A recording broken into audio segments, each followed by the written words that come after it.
G'day, guys, and welcome to the Thunder from Down Under podcast. I'm your host, Graham Solomon. And just before I introduce our special guest, smash the like button and the heart button if you're watching on Facebook, and go to the Graham Solomon Thunder from Down Under YouTube channel. Smash the subscribe button, hit the bell icon so you get notified when we get special guests like today, and you can come straight in and join the family. So, without further ado, our special guest today is a seasoned wholesaler. He's a mentor, educator. He's a marketing and analytic genius.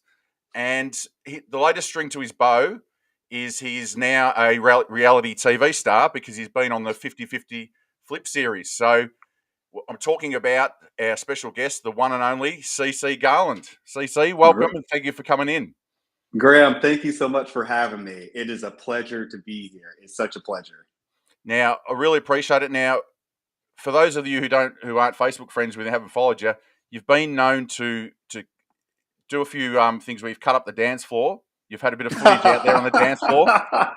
Now, when we're talking about the 50-50 Flip, once that's finished, is there a chance of Dancing with the Stars, being on Dancing with the Stars US?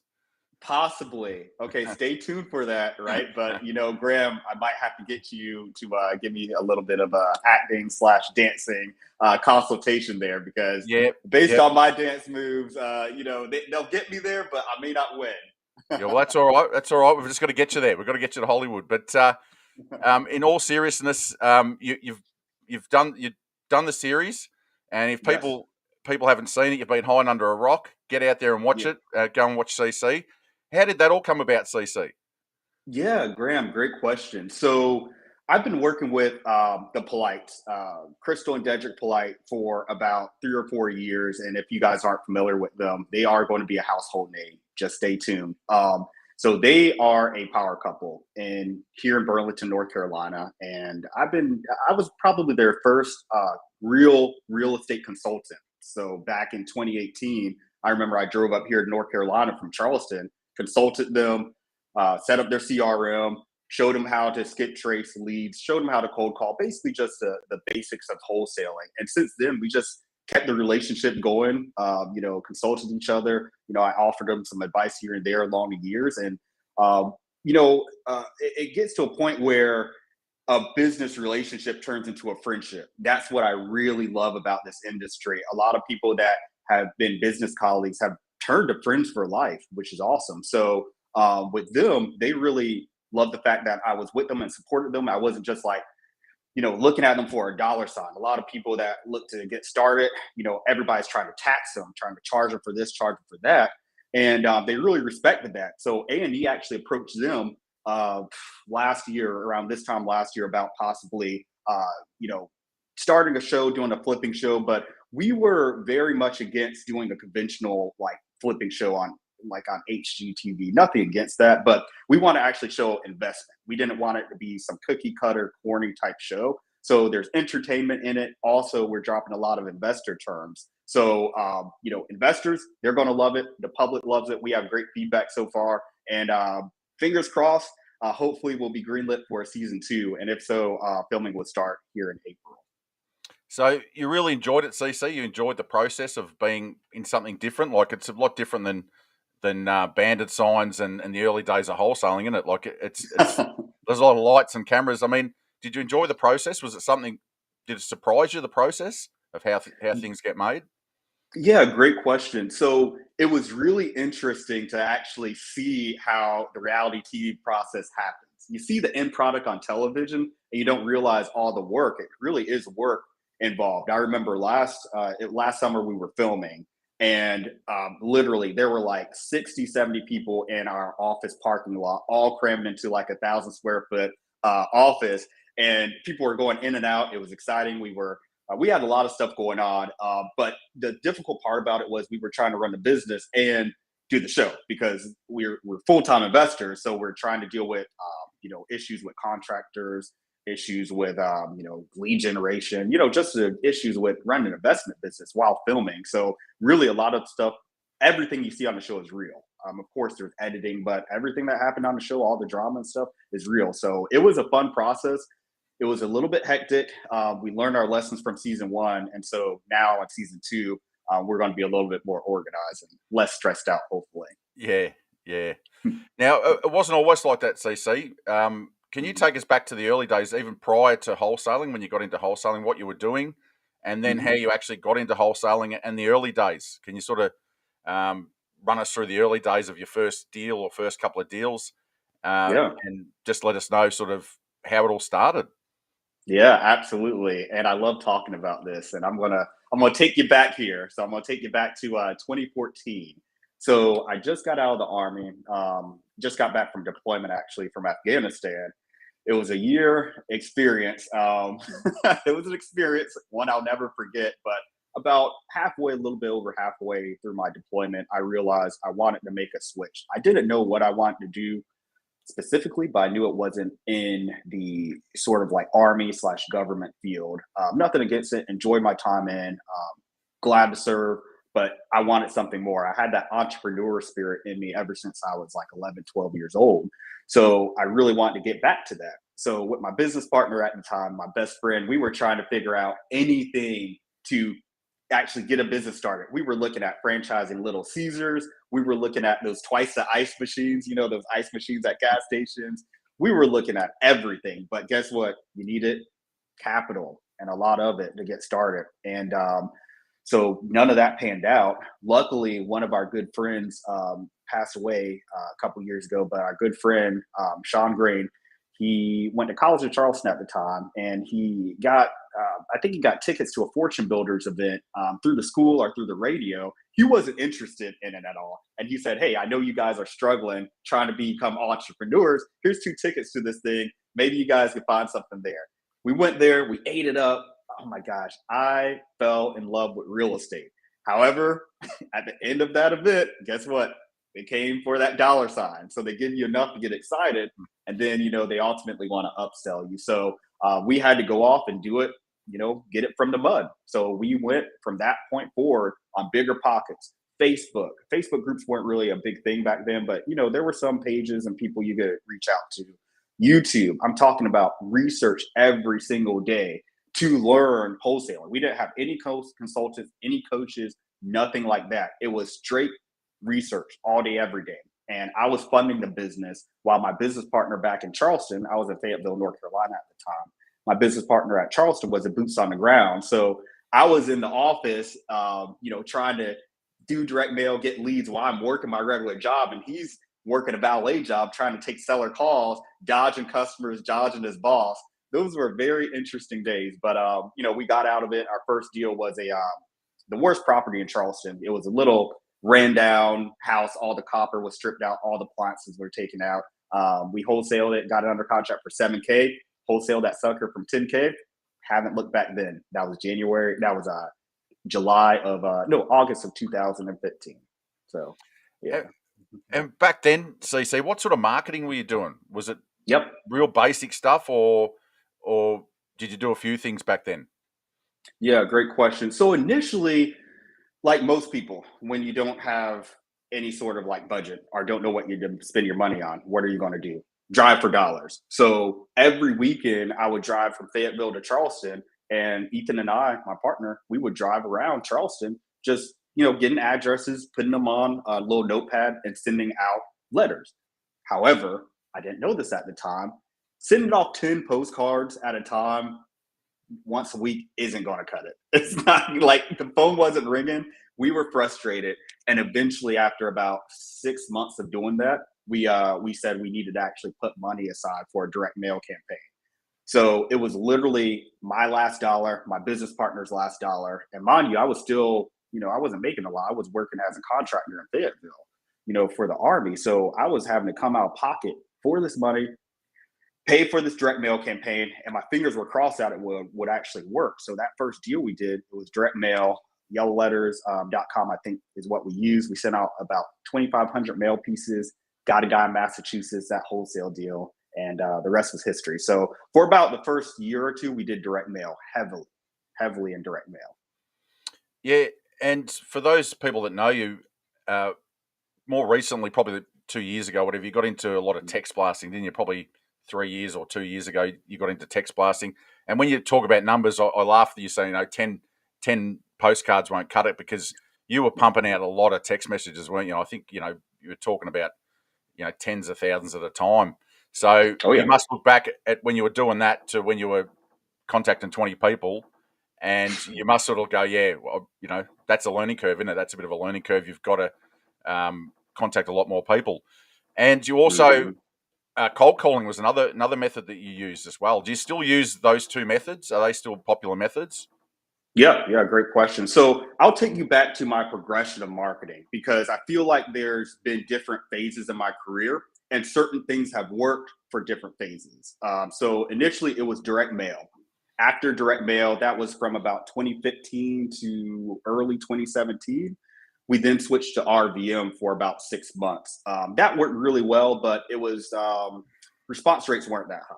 And Yeah, response rates are really, really low with RVM right now. But a lot of people weren't doing it back then, so it worked well.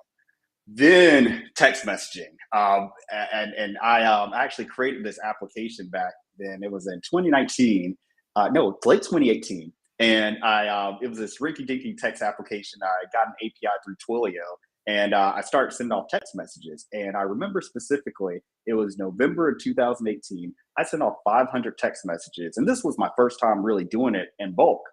And I didn't really hear of people doing this in bulk, at least through cold marketing. But I sent off 500 text messages to a campaign in Tampa, and I got a deal under contract. And we made 11 grand on that. I had a partner down there. I split it with 50-50. He found a buyer, but that was within 2 weeks. And at that point, I was like, okay, text messaging is it.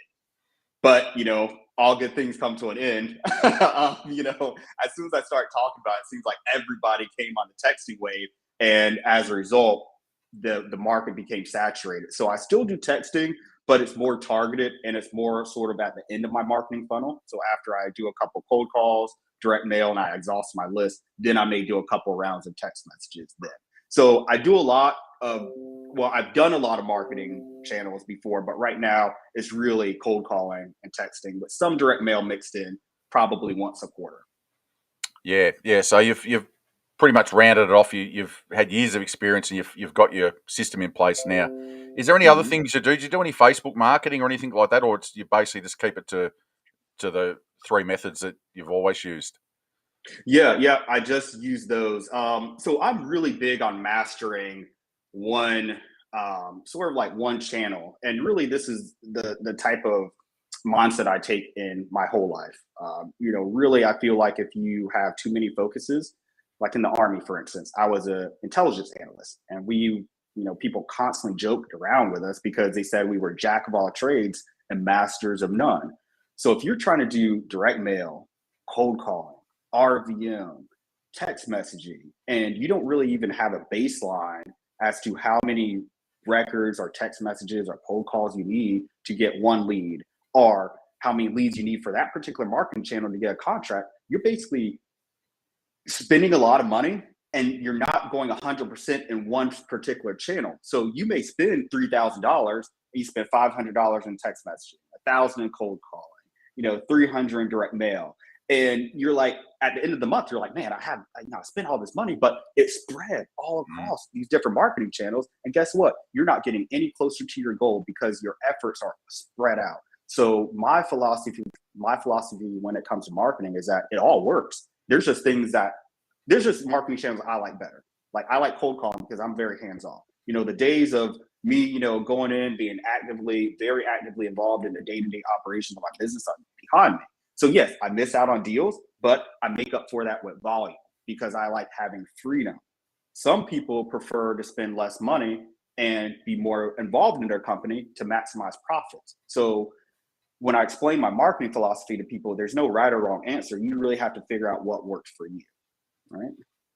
Yeah, because that takes us to probably one of your major strengths is you really laser focus and you drill down, and with stuff like data, and all that sort of stuff, you really get stuck into it. You get down to in the trenches, don't you? And you really analyze stuff and break it right down. So, I mean, that explains why you like to keep laser focused, because you don't want to spray and pray all over the place. Yeah.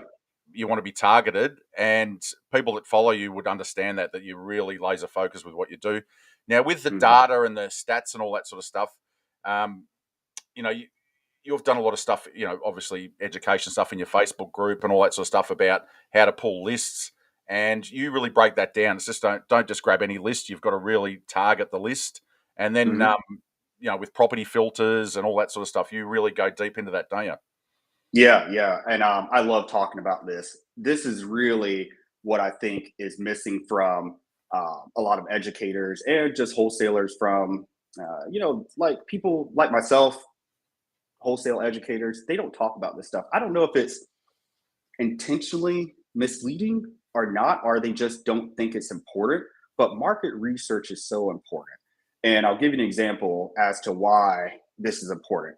So when I first started, I was in Charleston, South Carolina, and it's a solid city. I love Charleston. Just because a city is a good to live in doesn't necessarily mean it's great to invest in.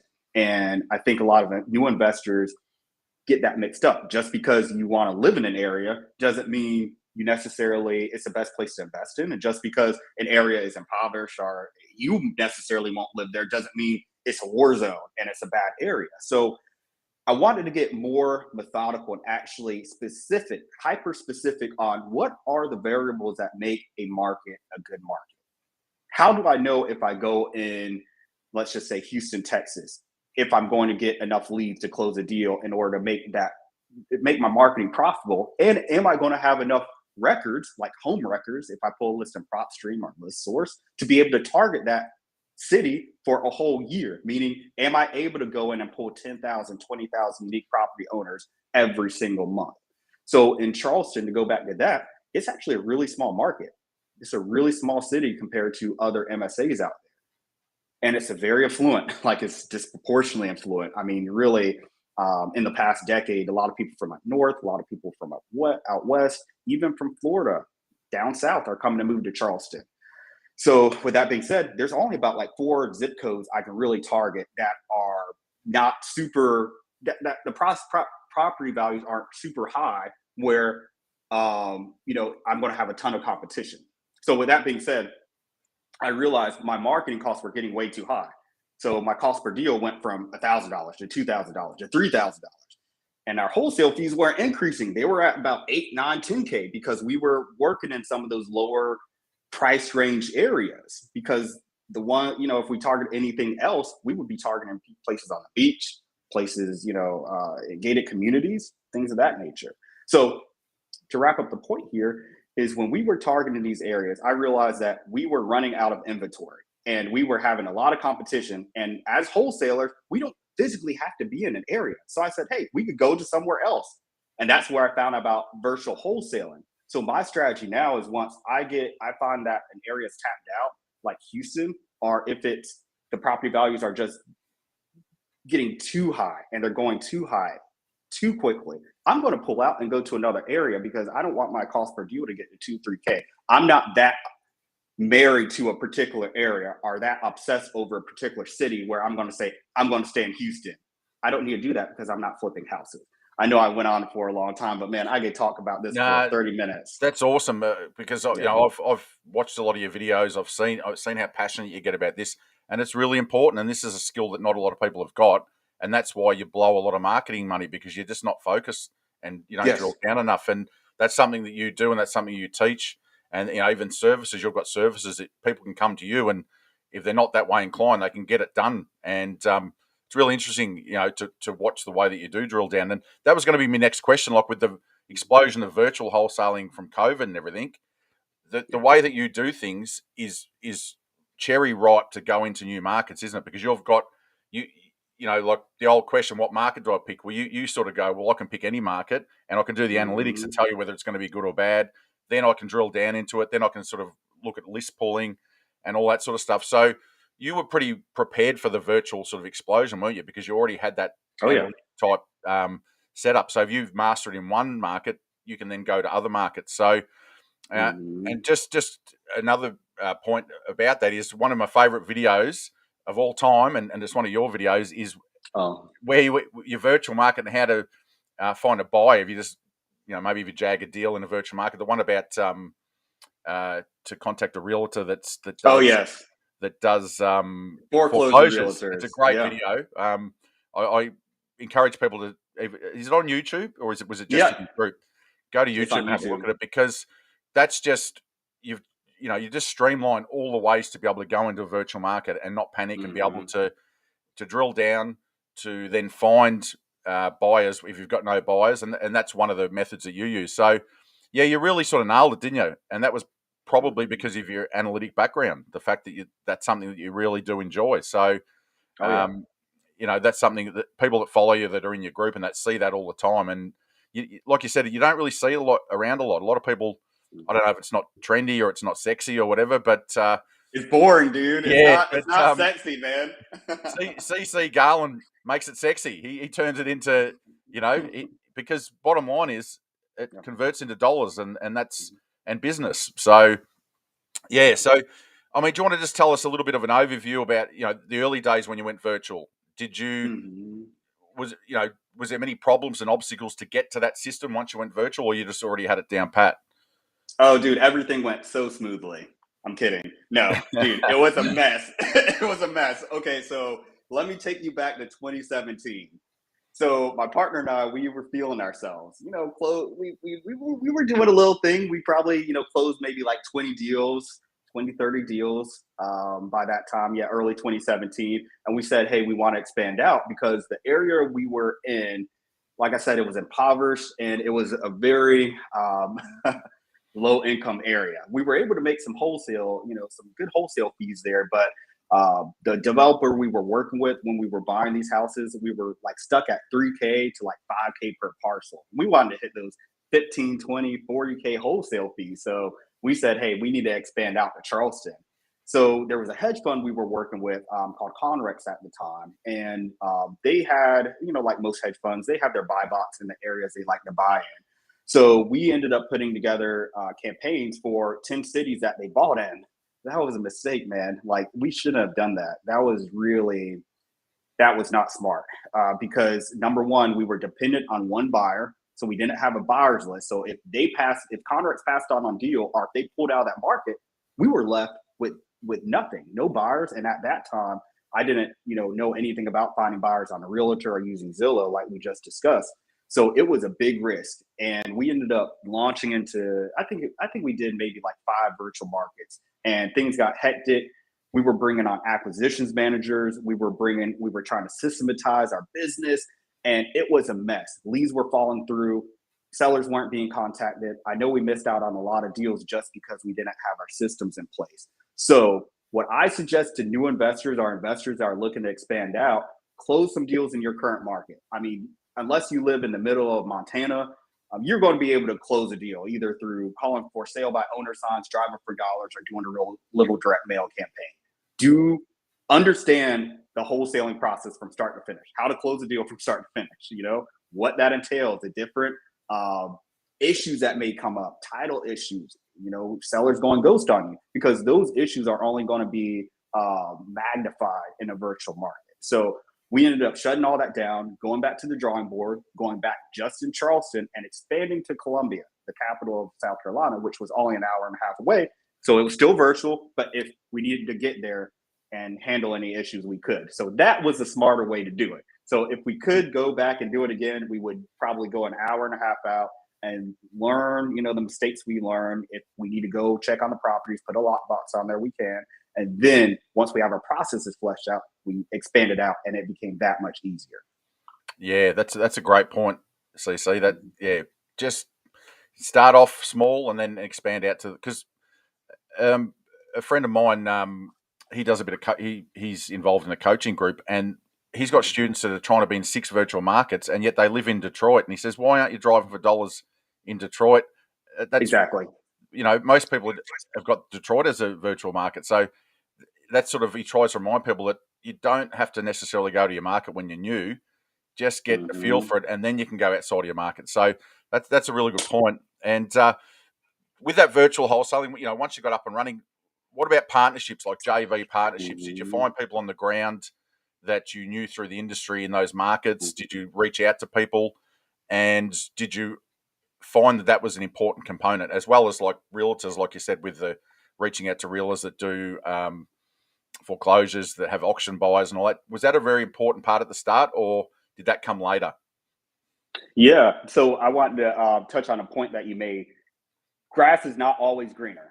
The grass is not always greener. Like you said, people in Detroit are looking to go into another market when Detroit, a lot of people go to Detroit as a virtual market. So what, and this is a big point, this is a really important point. I want your listeners to really internalize here, Graham. If you have an issue with your company, a lot, it's always natural to sort of gravitate to something else. So for instance, when wholesaling wasn't really working and we hit a plateau and we hit a wall in Charleston, guess what I did? Let me go chase lease options. Oh, we're leaving leads behind. So you start chasing shiny objects. So if there's an issue and other people are having success in your market, a lot of big time investors, it's an issue with your company process systems, marketing lead generation system, not necessarily the market. So I want to make a point on that because that's that whole avoidance. When you get an obstacle, you want to sneak around it and go and do something else. So that's a good point, because sometimes you're that caught up in everything that you can't actually see the forest for the trees. That it's actually you, and it's not the market. And like what you do, CC, then you drill down and say, what's the issue here? What's the problem here? Let's resolve the problem, and we can stay in this market. So no, I'm glad you shared that, because that's a really good point. Yeah, absolutely. And to go into your other question that you asked, when it comes to, I guess this is sort of like building a virtual team. When it comes to building a virtual team and the components that are most important, that boots on the ground person is critical. I mean, somebody that you can just pick up the phone and say, hey, John, Mike, Graham, I got this property on 123 Main Street. You mind taking a look at it? And it not be that serious, right? One thing I realized in this industry is I think new investors, and this is me included, whenever I started, I took things very professionally. So it's almost like everything has to be so rigid and, in a certain way to move forward. But boots on the ground, for instance, that's a relationship. People want to find the exact formula for finding somebody. Just talk to them, hop on Zoom, hop on a call like this, chat with them, see what their goals are, make sure it's mutually beneficial for both of you all in a JV. So whenever I do a JV, it has to be mutually beneficial. If, for instance, I go in a JV partnership with somebody just like me, no sellers are going to get called, because we're both going to be nerding out on Excel spreadsheets. So it has to be a yin and yang type of relationship. So I have crafted JV partnerships. I'm so creative with them, and I've sliced and diced them in so many different ways. But one of my favorite ones is me doing the marketing and somebody on the ground in that local market actually going to the appointments, calling the sellers, and then locking up the deals and using their buyers.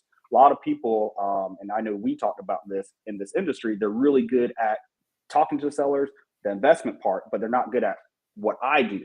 And that's where I come in. And that's how I come in and provide value to teams, where I say, hey, I'm going to equip you all with all the leads. I'm going to follow up with the leads, and you guys could go out and attack these deals. So that's how I like having my partnerships divvied out. And then it allows me to scale a lot easier because I'm just focused on the marketing. So as long as I have a solid boots on the ground person, a closing attorney, and maybe a realtor to list my properties, dude, I can launch and go into a virtual market today and probably close up a deal by the end of the week. Yeah, that's keep it simple. You've got a good little system working there, and like you said, you can go in any market. And the key point there is we need CC to train more CCs, because we need more people. It seems to be a bit of an issue that a lot of people are more real estate driven. They're more people persons, but it's harder to find more analytic type people. It just doesn't seem to be. So we need you to go on a mission and create 1,000 CCs by 2023 for people like myself that have got terrible tech skills and all the rest of it. So maybe there's another mission for you, CC. Hey, we'll see. Hey, sleep won't be in the works if I do that. Yeah, definitely. But no, you've nailed it. I mean, virtually, what you need, wholesaling is a pretty fast-moving thing. So you need to have someone reliable that can say, yeah, look, I'll get out there today and I'll take those photos for you, because you're trying to do things. It doesn't always happen that way, but you may need someone, and you can't have someone that's too rigid that says, oh, look, I can't get out there till next week. I mean, that just doesn't cut it, does it? You've got to have the right person, and they've got to understand that sometimes it fits into their time frame, but sometimes they've just got to drop something and go and do it. So relationships are the big thing, and networking, and that's something that I talk about a bit, CC, that I see that's changed in the last 12 months especially. People are starting to really reach out and network because of that whole virtual thing that's happening around the country. And people are making little networks and connecting. And I think it's a good thing. I think it's if you can find the right people, you can really fast track it. And it comes down to also what you're saying is, you got to find people that have got the same values as you and the same mindset as you. So it's really key. It's really key. And when you find them, take care of them, treat them well, and hold on to them. Yeah. I've heard you say that before in some of your videos. Is just treasure them. They're a treasure. If someone does something and it works out really well and it's positive, keep them for the next one and take care of them. So, okay, Absolutely. So today I want to get to today, CC. Other than you're probably going to head to Hollywood and probably end up in an acting career. The investing side of it, where are you, in your business at the moment with wholesaling? Have you ventured into anything else, or you're just saying no, I'm going to stay in my lane, or do you have plans to venture into like rentals or multifamily or anything like that down the track? What's the future look like? Great question. And so, last 3 years, I've been focused solely on this marketing thing. I love it to death, but I think I'm ready to transition to a different part of my real estate career. One thing I really wanted to focus on when I started CC Garland Marketing and my LLC Garland Enterprises back in 2018 was I wanted to make sure I was specializing in something. So you never know what can happen. I'm a realistic guy. Yeah, I own my own business, but I want to have skill sets. So if I need to go back in the job force, I can. Right. So if I need to know if I need to, run an investment company, like now I just stepped into a chief operations officer role. Right. Yeah. So I'm literally going into underling role, not underling role, but working underneath somebody else in another company to learn the skills I need to learn in order to get to that next level. Right. Hey, 6 figures a year, 500K, 600K wholesaling, that's good. But I want to know, how do I get to that point where I'm able to do 3-5 million a year? I could probably get there, but without stress, right? So what I'm focused on is understanding specifically the operations of investment companies, right? How to make these operations more efficient. Because if you're able to do that, then you're able to scale and take yourself out of it. Too many real estate entrepreneurs are just brute force bobs. That's what we like to call them, where they just try to do everything themselves without a team, and that bothers me. I strongly believe processes and great team members, not good team members, great team members set you free. So I'm focused now on creating my systems, creating my processes where I can plug them in any business that I go into and provide value in any organization that I go into.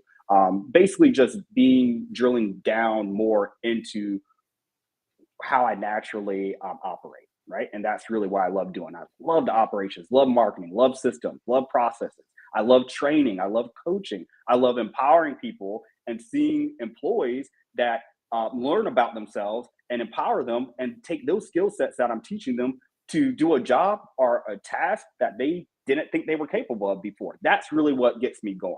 So that's the position I'm in right now. So with the television show, I'm working with Polite Properties as their chief operations officer now. Primarily, I think that's what's going to be my focus going forward. I always tell people, yeah, you want to row the boat by yourself, or you want to have 3-4 people in the boat rowing in one direction. We're going to get there a lot quicker. So that's what we're doing right now. Yeah. So it's to you, it's like all those things you've explained is more important than the actual physical real estate, isn't it? It's oh yeah. You just love drilling down on all that stuff, and that's why you're so good at it. That leads me to a question. What you were just saying. Have you been headhunted? Have people come after you and said, CC, come into my organisation? Maybe some of the real big elite wholesalers, have they reached out to you and said, mate, I'd love you to come and jump in with us and do what you do and train some people and do? Have you been headhunted at all at this stage, or you've been able to fly under the radar at this stage?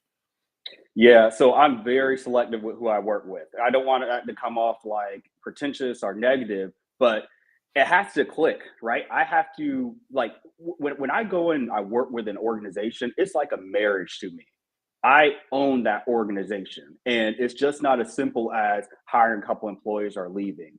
I want to make a transformation in my client's company or whoever's company I'm working in. So I have had people approach me. They haven't talked the right figures, you know.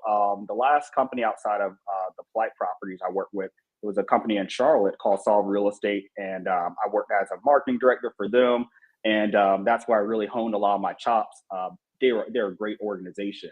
I probably need to, you know, do a little bit with my LinkedIn profile, put myself out there more, but I I prefer being in my head, right? Not being like outward, having a lot of meetings like that. So if I could work with like maybe two or three people a quarter, really drill down and help them get to that next level, that gives me fulfillment. And that's really what I'm focused on. So, um, you know, it, it's really the time commitment. I wish I could help hundreds of people, but the time commitment with just building one business. I mean, I can work 5 years in somebody's business if they'd allow me to. So I really have to be diligent and judicious with where I put my time and how I spend it. Yeah, so we're not going to. I mean, although you've got a bit of Hollywood about you, we're not going to see you at all the expos, the wholesaling expos on the stage spruiking, are we? You're at your best when Yeah. you're in the trenches, aren't you? You love being in the trenches Yes. with people, like-minded people, and just getting stuff done and systemizing and doing all that sort of stuff. That's your real strength, isn't it? It's just building Yep. systems and building teams. So yeah, Mhm. that makes a lot of sense. And yeah, like, I mean, Yeah. what about just to end that question, the last question? Will you be looking to invest later on Oh um, yeah. in property, like buy and hold property or something for like that whole generational Mhm. wealth thing where you go, Yeah. right, I've earned all this money, I've got these systems in place to with my businesses. I need to actually probably have my money work for me. Have you got a plan with that, or is that sort of more distant down the track?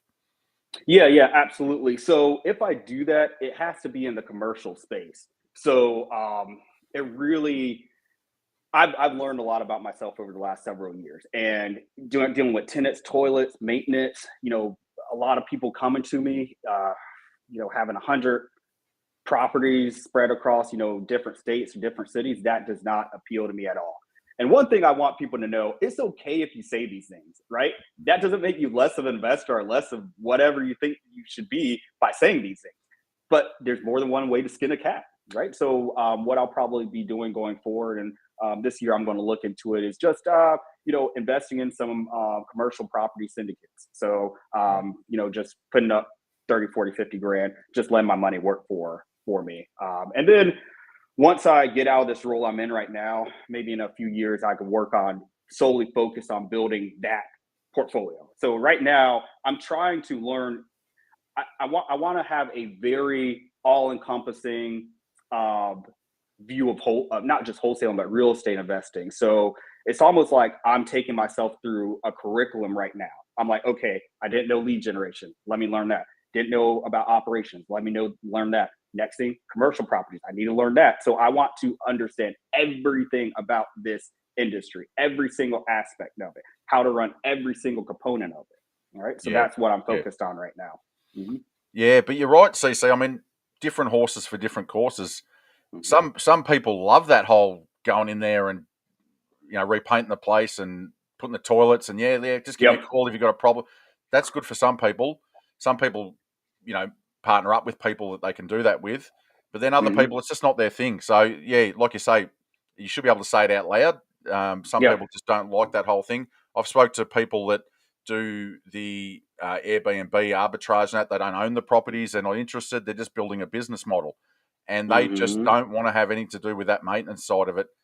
They get the properties up to a certain point and they just keep Yep. them at that point. They don't want them to fall apart. They don't want tenants. They don't want all that sort of stuff. So that's a really good point that, you don't have to follow the traditional route. You just got to find what works for your personality and what works Mhm. for the business and the style that you've got. So no, that's a Mhm. really good point. Now, I just wanted to touch on, I think I'll bring it up on the screen. You've got, Yeah. because your marketing is really big. I've actually I reached out to you a while ago, and you did some stuff for me, and Mhm. I can't speak highly enough of it. The professionalism and the way that you and your team handled it was great. You've got a Thank you, course out. Graham. Could you just tell the viewers about you got a course, and Yep. this is something that comes up all the time. Is how do I get leads, motivated sellers? How do I get this, that? I mean, that's probably the number one thing, that and buyers. You've got a course coming out. I don't know if it's out now or it's coming out soon, but it's based on marketing. Can you tell us about up a little bit and just tell us what's involved with that? Absolutely. So this is my Motivated Seller Marketing Academy. It's my flagship course. And I didn't put it together until people kept on pestering me about putting a course out. Like, I was very anti-course. I like working with people individually, man. I'm very old school with it. Like, I like getting my hands dirty. And I was like, I don't want to like be that guy to put out a course, but I had to, because I had to compartmentalize my IP, because literally my time was getting too I just didn't have any time on my schedule. I know in December, and December historically is a low year. It's like it's a lull month for investors and investing. But my calendar was booked up like every single day in December, just doing strategy sessions, talking to people, helping them with their marketing and stuff like that. So I released this course last year. And no, I'm sorry, it was late 2020. I've done updates to it over the course of a year and a half. And this thing is my whole process laid from A to Z, how to get in touch with motivated sellers. I don't leave any stone unturned with it. We're talking about it doesn't matter what budget you have. So if you have a shoestring budget, or if you have a $5,000 budget, $3,000 budget, I show you specifically and tell you specifically how to maximize that. And more importantly, how to predict those results. And that's the thing. A lot of investors don't invest or I think spend on marketing because they don't know what to spend on and how much to spend, or they've been burnt previously. So they're hesitant and apprehensive about spending on marketing. I view this course as like an insurance policy for your marketing. If you're spending over $500 a month on marketing, you got to get it, because there's things that you just don't know. For instance, one thing I like to drop is, and a lot of people might know this now, it's just changing your DIDs every day, or checking them for spam with cold calling. That right there could, like, if you're calling from a spam number, could literally waste all of your cold calling budget. I've seen people waste thousands of dollars by having that issue. So I go over issues that aren't immediately known in this course. So it's all my IP from start to finish. It's this thing I can't say enough about. I'm so proud of it, and people have been getting great results. I get great feedback from it. So it'll help you get to where you need to get to, whether that's 1, 2, 3 deals or 10 deals a month. Yeah, and like I said, CC, personally, and I know people that follow you that are in your group and that have used your services, you don't do things by halves. You do everything 100%, 110%. Yes. So go and check it out if it's motivated seller leads that you want. And like CC says, it can be on a budget, or it can be a shoestring budget, or it can be on $500 a month. It's all there. So I'm sure that if CC says it's the real deal, it's a real deal, because like I said, I've done some stuff with CC before, and it was amazing. It was amazing, and the professionalism. I don't know if that's Army background. Is it that Army drilling? You just do everything. Is that? Do you reckon that's got a bit to do with it? Oh my gosh, man. So yes and no. So my dad was in the Marine Corps, and he was a detective police officer. He works for Naval Criminal Investigative Service now. So man, he drilled in me at an early age discipline, doing things 100%. If you're going to sweep the streets, you better be the best darn street sweeper. So that's something I've internalized. It didn't matter if I was flipping burgers at Wendy's, or working the cash register at Wendy's, or being an intelligence analyst in Kandahar, Afghanistan, or being a chief operations officer with the Police. It all starts with the fundamentals, doing things right. I strongly believe you're not going to get what you want in life if you slack on the little things. You know what I'm saying? Just like getting up and making your bed, something like that. If you get up and you have a messy room and you don't focus on those little things, cleaning up after yourself at the end of the night, things like that. It's just personal development that gets you. Those little things add up, and then you look up, and then next thing you know, you're on A&E. Like, seriously, I mean, I'm being serious, and it's just focusing on the fundamentals. I don't do this for the praise or anything. I do it because it's just inherent in me, and it's what my parents instilled in me, and it's ultimately what I think is missing from just really society in general: professionalism, respect, doing things 110%, integrity. see, these are the things I value, and these are the things I wish we seen more of, but it seems like we're getting more and more away from that every month, every year that goes by. So if I can do something, be a positive change, a positive impact, and do that through my work, I sure as hell am going to do it, Graham. Yeah. No, I totally agree. And everything affects everything, doesn't it? Everything. If you leave one stone unturned, that stone will come loose, and it's the butterfly effect. The butterfly effect. You've got to, and a lot of people don't like the thought of that because it's restrictive and I couldn't be bothered. But you have to do the little things well, and then it just builds up. So I totally agree. It doesn't matter what business you're in, whether, like you said, you're a toilet cleaner, you're a tradesman, whether you're in real estate or corporate. You've got to, if you start getting in some good habits and get them locked down, then that's where the success comes from. And last thing I just wanted to ask you, that leads me to success habits. Do you have success habits? Do you have a routine, say in the morning or something that you sort of stick to that gets you fired up for the day? Yes, absolutely. Yep. So, dude, success habits, I'm big on that. And hey, to your point, one thing I want your viewers to really internalize, especially if you guys are starting off or you have some issues now with gaining momentum, don't be too prideful to humble yourself, right? We're business owners, but there's been about 2 or 3 times in my short 7-year investment career where I've really had to humble myself and be in positions where, okay, this is the best position for CC optics wise. I'm not the leader. I'm not the person up top. I'm not the one calling the shots, but it's the best position to be in to get to where I need to get to. So, we really have to make sure we're filtering what we see on social media and actually what reality is. So I wanted to make that point, Graham, so I hope you don't mind me. I totally agree. My old boss, when I was a young tradesman, when he was teaching me, he used to say, I think you need to go away and eat some humble pie, son. He used to say to me, go and eat some humble pie, because it's something you need to learn that, sometimes you do. You have to have a look in the mirror. You have to say, I messed up. I got ahead of myself. I need to pull it back. So, no, that's a really good point. I appreciate you. And mindset is such a big thing that people overlook. And I know you're big on it, and you're big on everything affects everything. So they're 2 key points that people can, when they rewatch this, they can take that out. That start from ground zero, build strong foundations with, like you said, discipline, habits, and just good integrity and good foundation, I guess, just to move forward with. So, all right, we're heading time. I know you're busy. You probably got plenty of stuff to do, CC. So just go over it again. Your marketing course. You've got the website there. It's ccgarlandmarketing.com/. Get in touch with motivated sellers today. So I reckon that'd be a ripper. I reckon personally, I've got to stop buying courses from every guest that comes on. I've got to stop doing that. But I just know it'd be a beauty. I know that everything I look at with CC, I always go, there'll be deals in there. There'll be deals in there because CC, he just extracts value. So, look, thanks so much. I really appreciate you coming on, CC. I spoke to you a while ago. You said, "Yep, no dramas." You were straight up to the plate, and that's what I like about you.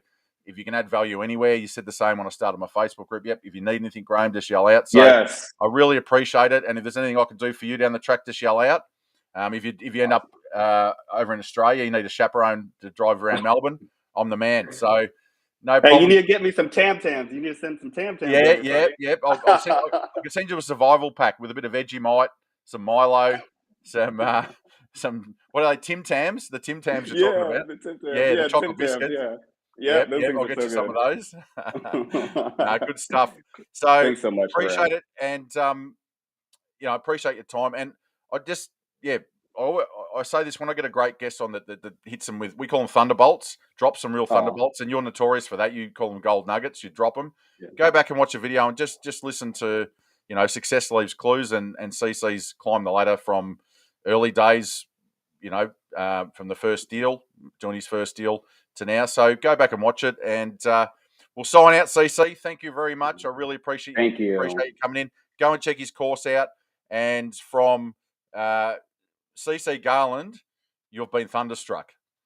Love it.